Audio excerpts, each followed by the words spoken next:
Prince William announces his award show, and Harry is going to be a no-show to a Princess Diana event. It's very interesting, especially because it is meant to honor the people who paid for the statue. Right. It's the donors who enabled it to happen. So it's just an interesting choice to not go. Royal photographer Chris Jackson breaks down his favorite royal photographs of Queen Elizabeth. What was so special about that was capturing, a natural moment with, these the Queen and the heirs to the throne, which is so rare to get them together in one place. And of course, in Buckingham Palace, which is even more special. And royal commentator Julie Montague looks back at Princess Diana's long-standing rivalry with Camilla as part of the new CNN series, Diana. Yes, in one sense, it was looking at her as saying, right, he's mine. I've got him. But it shows you the start of the fixation. She wanted to make sure that she clocked Camilla in that congregation so that she could feel comforted by the fact that she's up, with the vicar and Camilla's in a pew. We've got that plus so much more in today's Royally Us.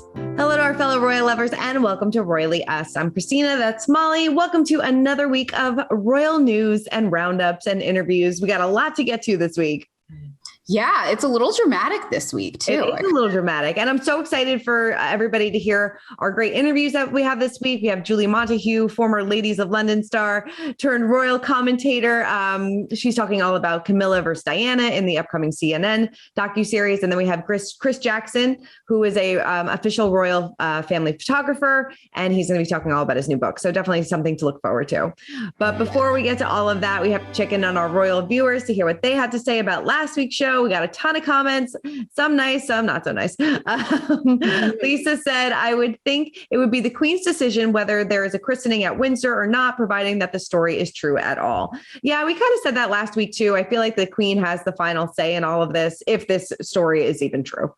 Right. And who knows why the news is getting out that it was William's decision. You just, you never know what the behind the scenes machinations are that are causing one story to be put forward. So yeah. Totally. Elaine says, considering William and Catherine will be moving into Windsor soon, he may have an opinion. Also, the Queen has been relying on him more recently, including him in the duties. Another good point, too. So, like we said, we have no idea what really goes on behind palace closed doors. But yes, he's definitely has been more involved in recent months, and she may be consulting with him on big decisions. Right. And one thing I think we can all agree on is it's likely that everyone has an opinion, no matter where they are or who they are. We've all got an opinion. So I agree with this comment for sure. That is true. And then Jeanette says 2 words, golden dress. I feel like even though it's 2 or 3 weeks out from the Bond premiere, people are still talking about Kate's Jenny Packham gold dress at the premiere, which she looked absolutely stunning. Yeah, it was amazing. Can't wait to see more of that. For sure. Me too. I'm so ready for it. All right, well, let's get to our royal roundup and kick it off with Prince William, who announced the celebrity lineup for his upcoming Earthshot Prize Awards that are airing on October 17th. Take a look.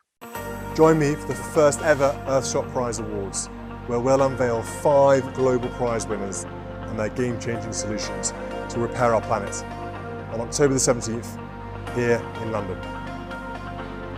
Super excited about this. He's really turning this into a huge movement, a huge passion of his. And now he's having this big award show.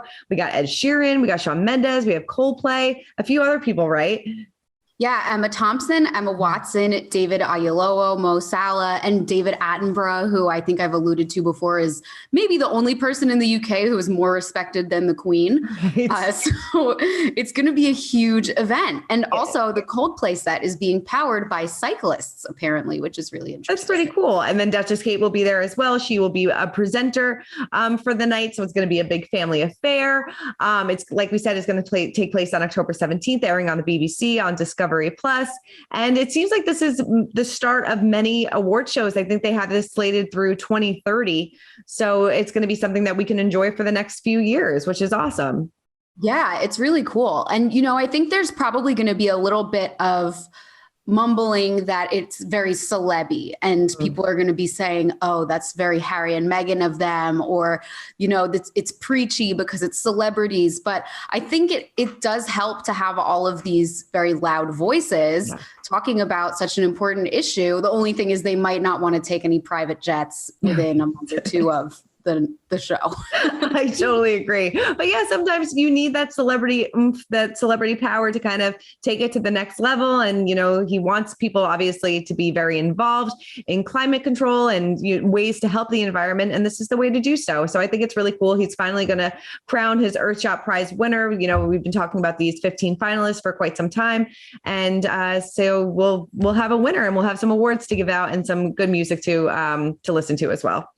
Right. I mean, what a climate-focused award show. What could be more interesting and different? Totally. Well, speaking of climate change and things like that, this announcement comes as it was revealed that the Duke and Duchess of Cambridge are heading back to Scotland next month for an important environmental event. They will be joining the Queen, Prince Charles, and Camilla in Glasgow for the United Nations Climate Change Conference on November 1st through November 5th, and will attend a number of events at the summit. This kind of goes to what we were saying before up top about how they are getting much more involved and doing a lot more outings with the Queen, kind of doing side by side. And it seems like she's really kind of showing him the ropes. Right. It's cool to see the whole family sort of uniting in this way. Like you mentioned, it seems like the whole top 5 people in the royal family are going to be at this conference, and they're all going to be giving speeches, or at least the Duke of Cambridge and Prince Charles are giving speeches. They're all taking a leadership position on this for sure. Yeah, it's very cool. So November 1st through the 5th. So they will be back in Scotland and taking a stance on climate change. So very cool. All right. Well, this is a story that I'm sure is getting a lot of buzz and opinions. British police said that they would take no further action after reviewing a document related to U.S. civil sexual assault lawsuit filed against Prince Andrew. Now, Virginia Giuffre accused Andrew of sexually abusing her when she was a teenager. This is very interesting that they decided to drop all the charges, not drop all the charges, not look into it any further.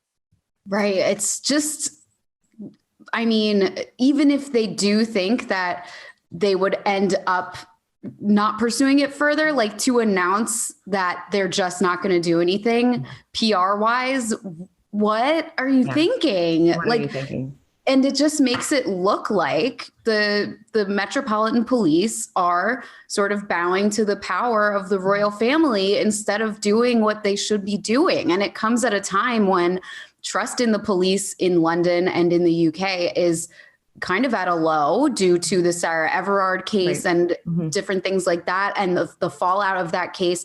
So it's just really a head scratcher. You just don't understand why they would do this. Right. You don't. And like you said, it just makes it seem like they just dismiss this because of his royal status, because of his privilege, and kind of sweeping it underneath the rug. It doesn't mean it's going away in the US side of things. So he's still under investigation here. We don't really know how that's going to play out. But it seems like they're just kind of turning their head to it, which is just kind of bizarre to me. And it's just so sad for anyone who is a victim of sexual assault, who isn't involved in, who isn't famous or doesn't have a high profile, because it's like, if they're not even going to follow up on the most talked about case in the country right now, then what hope is there for people who are just average run of the mill? No, people. You're so right. So right. It's so sad in so many different levels. All right. Well, despite this ongoing legal drama, the Queen was all smiles as she visited the Royal Regiment of Canadian Artillery at the Guard Room in Windsor Castle. And she even managed to crack a little joke. Take a look. You've been serving some time? 27 years. Looks like that. 27. I love this. The Queen getting some laughs and cracking some jokes. I love to see it. Yeah, it's great. And, I think some people were saying, oh, she's calling him old. I think she was looking at the amount of medals on his chest. And so, it was like a little bit of royal shade, but it was also a really nice compliment. So it was great. I'm sure he appreciated it too. Yeah, and it's nice to see the Queen out and about, smiling, having a good time, and just kind of enjoying her royal duties. Right. Yeah. It's always good to see her back to normal a little bit. Definitely. All right. Well, now it is time to spill the royal tea. And this is getting a lot of buzz as well, that Prince Harry and Duchess Meghan will not be in attendance at this month's event to honor Princess Diana at Kensington Palace. A source did confirm to us that they are not attending, but Harry is going to be reaching out to the donors specifically. So this event was supposed to take place back in July when the statue of Diana was revealed, but it was postponed due to COVID. Right. I mean, why do you think they're not going? I don't know. I mean, I understand maybe why Meghan does not want to go, because she still is in kind of like that newborn haze. The baby is only 4 months old, so maybe she doesn't want to travel with the baby, especially with COVID and everything going on. But I can't really understand why Harry wouldn't jump on a plane and go over there. Yeah, it's very interesting, especially because it is, meant to honor the people who paid for the statue. Right. It's the donors who enabled it to happen. So it's just an interesting choice to not go. I don't know. Yeah. And I don't know, but Elton John is going to be there. So there's going to be some star power and attendance. I don't know. I can't figure this one out, because it seems like every time that there is ever a big event for his mother, to honor his mother, he is always there. So maybe they did have some prior engagements, but I feel like this has been probably on the calendar for quite some time. Probably not the best look. Yeah. And if I was going to make a little bit of a conspiracy theory prediction, I would say that there might be something that goes on their side of the Atlantic around the same time, alluding to Diana also. Yeah. Because, they're going to want to show their appreciation in a public way, not just in a private way. So I think maybe we can at least expect them to give the donors a shout out in some other way. Yeah, definitely. I just hope it doesn't become like this tit for tat type of thing. Like they're doing this and they're going to try to one up this. I don't know. Like we said, we don't really know what goes on behind closed doors. This is just our opinion, but you want to see them come together, especially for something that's like such a big moment and a way to honor their mom. I don't know. I think it's too late to hope it doesn't become a tit for tat. Yeah, I know. That's very true too. That is very, very true. All right. Well, speaking of Diana, Kristen Stewart is opening up about the one regret she has about portraying Princess Diana in the upcoming film Spencer. She's already getting some Oscar buzz for this role. I can't wait to see the film. It comes out in a few weeks. But those that have seen it at early screenings and at the Venice Film Festival say it's absolutely fantastic. But there is one thing that she felt she was missing by playing Diana. Yeah, I thought it was so interesting that she said this. She said she regretted that she's not a mom yet. Yeah. She said, it's the one part of playing her that I felt disloyal about. It just didn't seem like the kind of thing that Kristen Stewart would like say out loud, right? I totally agree with you. She doesn't seem like that type to, not like she doesn't seem like a motherly type. I don't want to say that, but yes, it doesn't seem like something that she would say, I guess.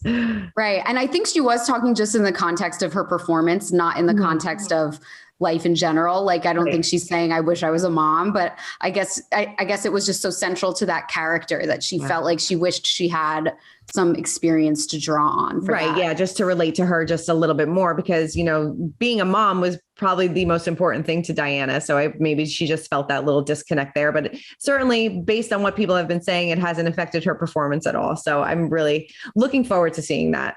Yeah, I cannot wait. It's going to be so good. It's going to be so good. Well, speaking of Diana, even more, it is time to break down our royal rules. And to help us do that is royal commentator Julie Montague, who will be featured in CNN's new 6-part series, Diana. And this week, it takes a look at the rivalry between Diana and Camilla. So take a look. I know the second episode is coming up this Sunday, and this really takes a deep dive into Camilla and Diana's rivalry, her look and the look inside her marriage. Did you think Diana maybe thought that this marriage could have been doomed from the start? I don't think Diana did think that. I think she was quite optimistic and hopeful. I mean, when you go into a marriage, you are, you're not thinking it's doomed from the start. You have hope. You're thinking he chose me. And I think for Diana, that comforted her for a while. In the beginning, he chose me, so I must be the right person. So he must want to spend the rest of his life with me. So I think at the beginning, I don't think she thought that at all. I think she looked at it as I was the chosen one. Mm-hmm. And so this is not going to be doomed. I, in one sense, won, but we saw how quickly that started to really unravel. Absolutely. When would you say Diana first started to sort of fixate on Camilla? Do you know, I think the fixation was always there in the back of her mind. But of course, I suspect it really started on the wedding day itself. So the wedding day itself, she had this sort of, it was, a lot of, it was a media frenzy, the build up to the wedding. So she had a lot to take off of her mind of, in one sense, Camilla. But I think the fixation started on the wedding day herself, because we know that Diana looked out. It's that enormous, congregation, and she saw her. She looked for her. And yes, in one sense, it was looking at her saying, right, he's mine. I've got him. But it shows you the start of the fixation. She wanted to make sure that she clocked Camilla in that congregation so that she could feel comforted by the fact that she's up, with the vicar and Camilla's in a pew. But I mean, there was a time that she almost or wanted to maybe call off the wedding, and her sisters kind of were like, no, you're way too far into this. Like, there's no turning back now. Yeah, and we see this in throughout Diana's life, this low self-esteem, and we know that because we know that she had obviously an eating disorder with bulimia. I mean, that stems from low self-esteem, self-loathing, not liking yourself. So of course she did have sort of cold feet going into the wedding, and it can, that can be a mixture of, am I the right person for him? We've only been on 13 dates, if you like, or 13 meetups before we're engaged. And so all of this must be running through her mind. Is he rushing into it? Am I rushing into it? Was I chosen for the right reasons? Should I be doing this? Well, the pressure on Diana would have been enormous, not only to continue, obviously moving forward with the wedding itself, but also the pressure to be what the royal family wanted her to be. Fast forwarding just a little bit, how do you think Diana felt when she found out that Charles and Camilla were dating again following their separation?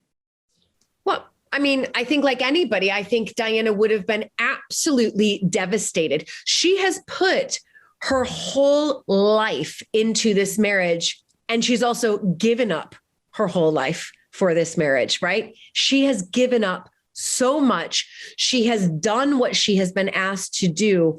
And then to find out, that this has been going on, this affair has been going on for years behind her back, would have been absolutely heartbreaking, devastating, and traumatizing really to her, absolutely traumatizing, being in the unknown. Had it been, you've got to think of it this way, had Charles been having an affair with somebody else, I'm sure it would have been devastating for her, but maybe not quite as hard hitting into the gut as knowing that it was Camilla. There's a real difference there. Had it been somebody else that he met and he was having an affair behind their back because their marriage was falling apart, okay, maybe their marriage could have lasted. I don't know. But knowing that it was Camilla, that for Diana would have been the point of absolute horror, as in horrified on what the public is going to think of this, but also how could she have not known? Did you see? Because you blame how did I not know that, right? That is what Diana's thinking. How could I have not known this? Yeah, so this 6-part docuseries, it's absolutely fantastic. It's on CNN. It's 6 episodes. We're coming up on the second episode, and it's absolutely fantastic. But let's move on to our royal history moment of the week. And royal photographer Chris Jackson sat down with us to help us break down his new book, Queen Elizabeth II, A Queen of Our Time. Take a look. I mean, how do you feel that now that it's out there, and what made you kind of want to put this all together? Well, I feel very excited. I went to the bookshop this morning to have a look. But no, it's really exciting. And I think I kind of felt it was the right time to put this together with the Platinum Jubilee coming up, obviously in 2022. That's really exciting. And I've been photographing the Queen for almost 20 years now. And it just felt like the right time to put together the archive of images. Obviously, we had a slightly quieter period during lockdown. So that felt like the natural moment to put this together. And yeah, I'm glad you guys like it. It's very, very much a personal story of my images and some of the stories behind the pictures, which is what has made it really special. And it's really brought back some lovely memories, going back and looking through and bringing back some memories of some of those past royal engagements. One of everybody's favorite photos has to be the Queen and all of the future monarchs making Christmas pudding together. So what was that moment like? And was George behaving himself for the photo? What can you tell us about that? Well, I think, it's pretty obvious he was literally getting stuck in, and it was a particularly kind of poignant photo, and it was supporting a charity around Christmas, and I think so there was a real symbolism as well as a tradition and history behind that photograph. And for me, what was so special about that was capturing a natural moment with these the Queen and the heirs to the throne, which is so rare to get them together in one place, and of course in Buckingham Palace, which is even more special. And if you look really closely at the photo, you can see some interesting Christmas decorations on the tree behind. I'm not sure if you can spot the corgis. You're doing quite well. But what was it like taking the Queen and Prince Philip's anniversary shoot? What was the mood like? And I know that you captured a really beautiful moment when they were reading cards from their great grandchildren. So what was that shoot like? Yeah, well, that was obviously, it's a real honor to be invited to do anything like that. And what I loved about that moment, and let me just say, first of all, what an incredible achievement to reach 73 years of marriage for anyone, aside from being members of the royal family. That just blew me away. I was just amazed by that. And what I loved about that, at such a difficult time for so many families, we're sort of coming out of lockdowns in that period, and to sort of, families couldn't necessarily meet up in person, and to capture that kind of link between the generations as the Duke of Edinburgh opened a card for his great-grandson, great-grandchildren, and he sort of lit that when he saw it. It was just very special. And I thought that was a really lovely moment, and obviously great to be asked to do that.